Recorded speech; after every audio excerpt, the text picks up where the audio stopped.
qaybtii toddobaad ee silsiladii jacayl dhiiga ku noo dhakhtarka Madaweeyo ayaa weli sawaariikh isdaba jooga waxay ka imanaysaa xarumaha kooxaha fanka ee deegaanka Soomaalidu ay degan yihiin iyagoo halkaa weli ka soo garaacay Yuusuf Birjaac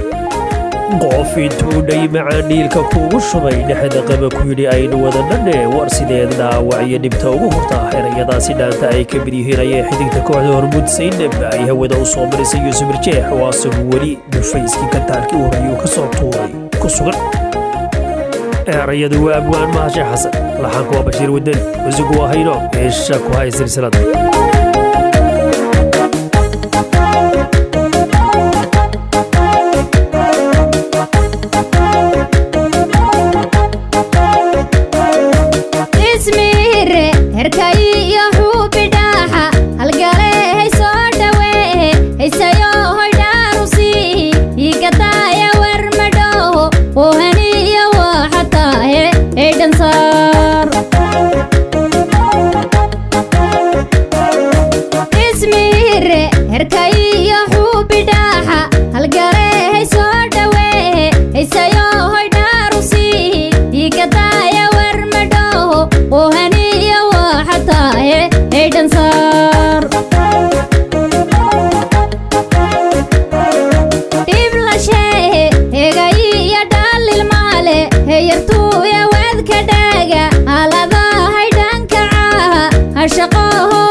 Hey, man, deal ka ku